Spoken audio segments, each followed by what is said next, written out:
Selamat berjumpa di channel DC 2010 News. Saya, Christopher Darwin, akan secara khusus memandu sebuah wawancara khusus dengan seorang narasumber dari sebuah perusahaan media ternama di Jakarta. Siapakah dia? Mari ikuti saya di segmen berikutnya. Saat ini saya sudah bersama narasumber. Beliau ini adalah ayah saya, Bapak Salomo Tobing. Pak Salomo atau yang biasa juga dipanggil dengan sebutan Bang Sal ini sudah 20 tahun bekerja di PT Kompas Media Nusantara yang bertempat di Menara Kompas, Jakarta. Sebentar lagi kita akan masuk pada sesi pertanyaan, dan pertanyaan-pertanyaan dari saya ini bertujuan untuk mengulik sedikit lebih dalam tentang Kompas Cetak itu dan perusahaan Kompas itu sendiri. Selamat siang Pak Salomo. Selamat siang Kristo. Ini anak papa ya? Iya. Gak apa-apa, ini jangan dipotong. Bagus. Oh, anak papa ya kan? Ya biar nggak kaku ya kan? Ya, Mau ngapain ke sini? mau mengajukan beberapa pertanyaan. Siap. Jadi Bapak Salomo ini awal bekerja di Kompas, kalau memang benar sudah 20 tahun ya. Itu berarti dimulai dari tahun 2004 ya kalau benar. Betul. Boleh cerita sedikit bagaimana ini perjuangan Bapak bisa sampai dapat diterima dan berkarir di Kompas? Sebetulnya saya itu kan lulusan informatika, Ya. tidak sesuai dengan lamaran yang dibutuhkan oleh Kompas. Dulu itu di Kompas itu yang dibutuhkan adalah desain grafis. Tapi karena mencari pekerjaan itu sulit, Ya. jadi iseng aja saya masukin lamaran ke Kompas. Tahu-tahu saya dipanggil, lalu wawancara di Jogja dengan beberapa teman di masing-masing daerah itu. Kita wawancara di Jogja, ya siapa yang nggak sangka ya, ternyata Ya. diterima di Kompas hingga hari ini. Jadi itu proses perjalanan, kira-kira seperti itu aja. Ya. Oke, ketika Bapak bekerja sebagai seorang desainer grafis sekarang, itu apa tantangan terberat yang pernah dialami, sama seperti apa cara menangani? Kalau tantangan terberat itu di desain grafis itu sebetulnya kita berusaha untuk teliti, karena kalau terjadi kesalahan sedikit pun itu kesalahannya seluruh Indonesia, karena Kompas itu kan dibaca oleh seluruh Indonesia. Nah, itu kita udah pastikan bahwa ketelitian itu nomor satu dalam kalkulasi. Jadi diminimalisir ada kesalahan. Kalau kesalahan minor sih tidak terlalu besar, tapi kalau sampai kesalahan yang besar itu yang berbahaya.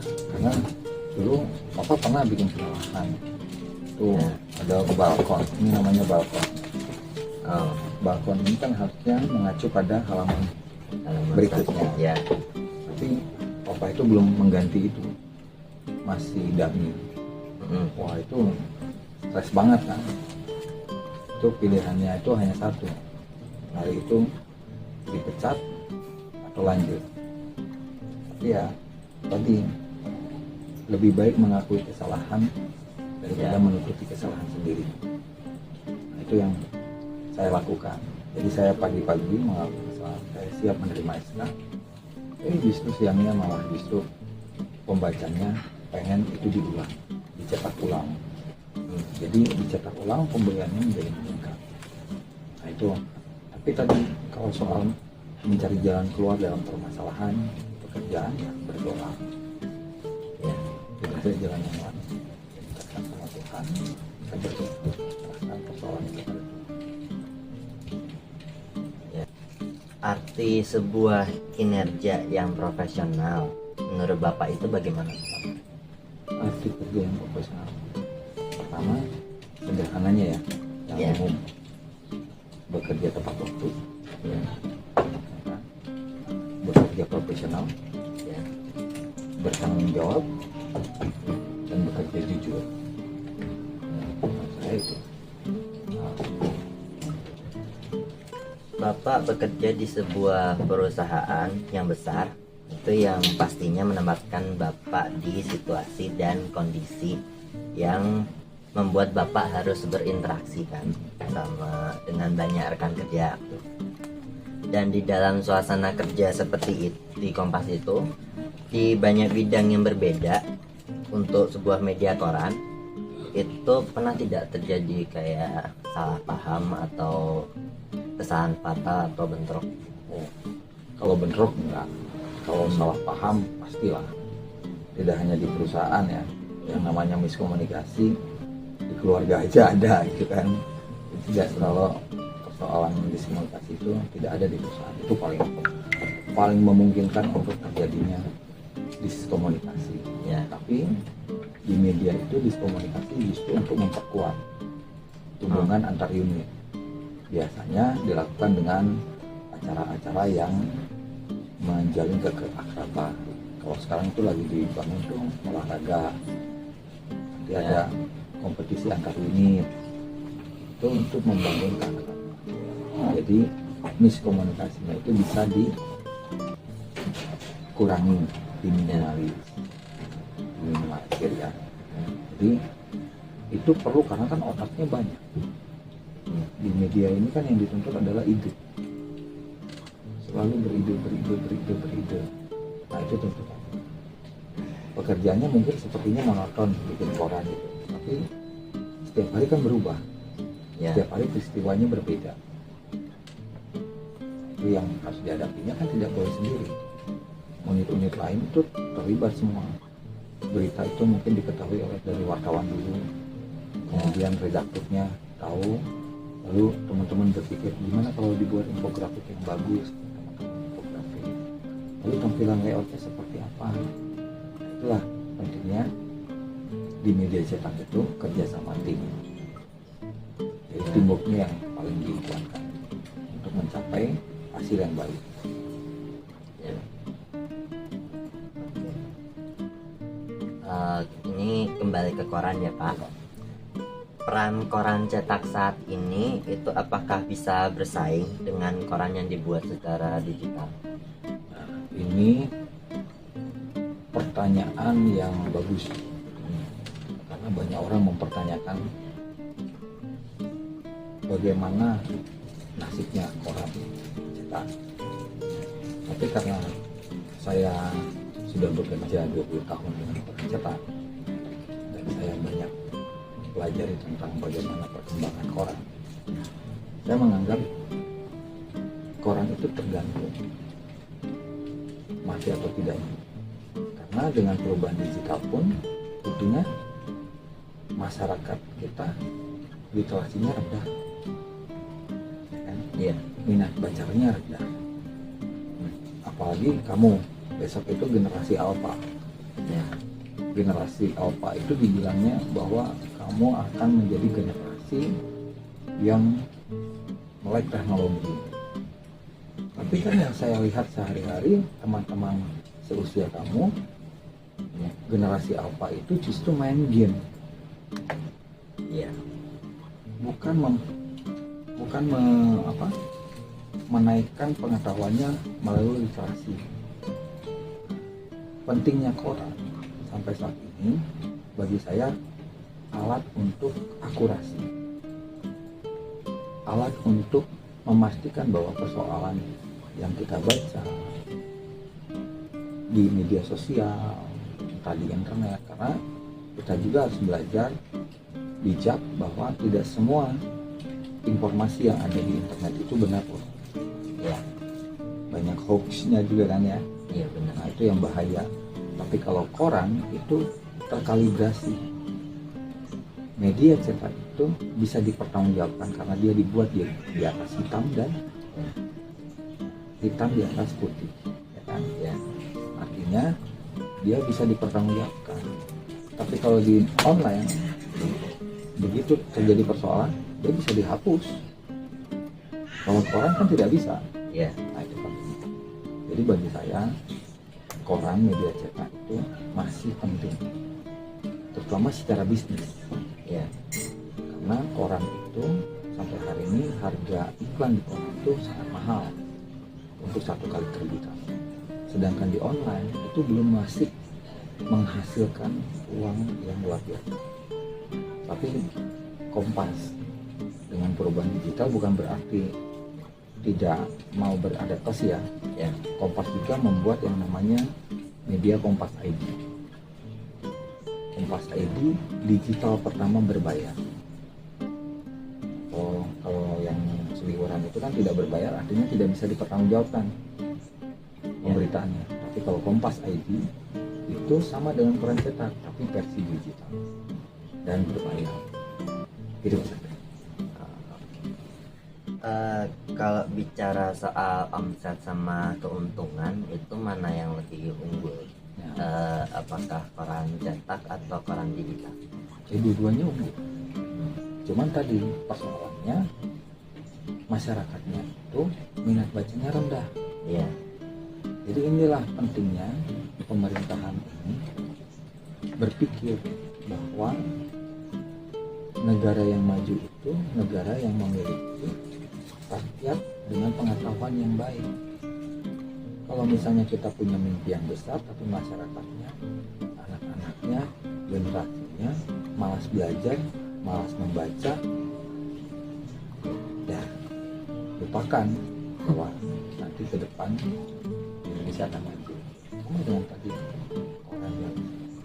koran dan media itu cetak ataupun online itu kan tergantung pembacanya.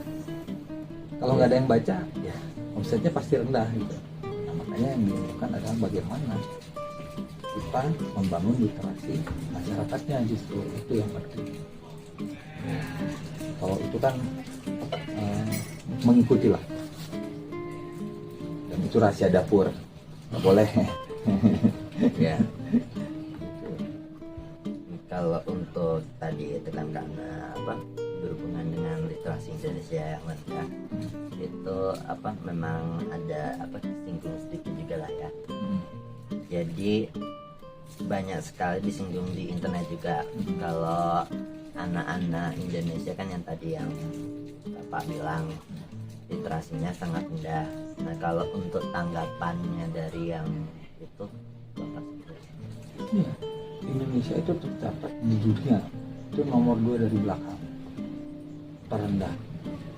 Ya, bayangin, termasuk buta huruf di zaman generasi yang serba modern hari ini masih ada buta huruf.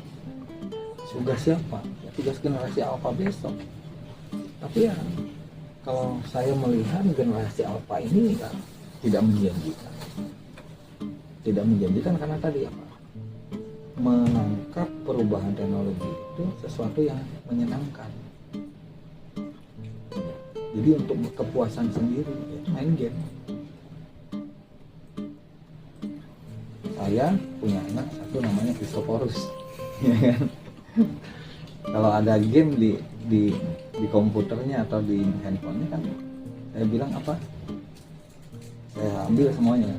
Ya, kecuali kalau kamu pembuat game, bukan user. Ya. Jadi jangan pengguna, tapi bagaimana menciptakan game. Kalau kamu kan ahli jago matematik, itu justru nanti harus jadi ilmuwan yang bisa menciptakan teknologi yang baik. Karena teknologi itu dibangun dari matematik. Jadi ini penting bagi teman-teman angkatan kamu, generasi alfa, bahwa membangun masa depan itu sebetulnya generasi kamu. Sama dengan halnya misi Indonesia 100 tahun ke depan, yaitu Indonesia maju, Indonesia hebat 2045. Itu kan yang merasakan generasi kalian, ya, bukan generasi saya. Nah makanya kalian bangun generasi yang baik, belajar yang baik, belajar yang hebat, bijak dalam menangkap teknologi yang datang. jangan serta merta terbawa arus teknologi yang justru menyesatkan. Enggak ya, jadi harus bijak. Semuanya itu jangan mudah langsung ditelan, dicerna dulu. Harus jadi generasi yang seperti itu. Kalau orang lain tidak bisa menjadi generasi seperti itu, ya minimal kamu dulu. Itu Ya. Ini ada satu pertanyaan lagi buat Bapak. Mengingat Bapak kan pekerjaan Bapak itu berat dan pasti banyak membutuhkan waktu dan pasti menghabiskan waktu dengan profesional. Nah, untuk itu bagaimana Bapak bisa membagi waktu untuk anak dan istri? Nah, itu sebetulnya pekerjaannya mah nggak berat. Yang berat itu membagi waktu bersama anak dan istri. itu nyatanya seperti itu. Jadi kita ini kan, ya saya sebagai laki-laki, sebagai bapak, sebagai kepala keluarga kan punya tanggung jawab. Ya. Kalau misalnya waktu itu kan sekarang sudah dibagi dulu. Ibu nemenin anaknya nanti sekolah dan sebagainya. Bapaknya bagian cari duit, bekerja. Jadi kalau dirasa berat itu ya sebetulnya tanggung jawab sih. Kita nggak melihatnya soal berat ya. Tapi bagaimana seorang ayah itu punya tanggung jawab yang besar untuk keluarganya. Ya, gitu. Oh, mungkin nanti ada hari di mana kita semua kumpul. Jadi tidak ada yang berat dalam pekerjaan. Pekerjaan itu kan soal tanggung jawab juga. Tapi kalau untuk keluarga itu beban berat, karena untuk pertemuan itu dengan bekerja di media itu tidak semudah orang bekerja seperti di kantor biasa. Ya, karena kami terikat untuk bertanggung jawab secara sosial. Karena pekerjaan di media itu bukan pekerjaan kantoran, tapi pekerjaan sosial yang dibayar. Tanggung jawab moralnya seperti itu. Oke. Jadi untuk sekarang itu untuk ungkapan harapan ya, jadi dari sumbernya. Jadi apa yang Bapak harapkan dari eksistensi koran cetak di zaman yang serba digital seperti sekarang ini? Beradaptasi. Kompas itu berbeda. Koran cetak itu tetap ada, tapi Kompas beradaptasi dengan Kompas ID. Ya, itu hal yang sama, hanya wujudnya yang berbeda. Artinya Kompas selalu akan beradaptasi ya, dengan perubahan yang ada. Itu yang Kompas akan selalu lakukan. Kalau apakah Bapak merasa ada yang masih perlu diperbaiki dari sistem kinerja di Kompas Media Nusantara, terutama di Kompas Cetak? Ya, soal kinerja pekerjaan ya pasti itu selalu berusaha untuk bukan memperbaiki, tapi meningkatkan. Kalau memperbaiki itu kan sesuatu yang rusak. Ya, ini kan tidak ada yang rusak. Tapi bagaimana menjaga dan meningkatkan kinerja yang baik. Kira-kira gitulah. Saya hari ini jujur merasa bersyukur bisa berkesempatan untuk mewawancarai Bapak, dan sangat senang bisa mendapatkan wawasan baru, ilmu yang baru yang bisa saya bagi juga dengan semua orang yang menonton tayangan wawancara ini. Saya ucapkan banyak terima kasih Pak atas kesempatan dan waktu yang telah Bapak berikan. Baiknya.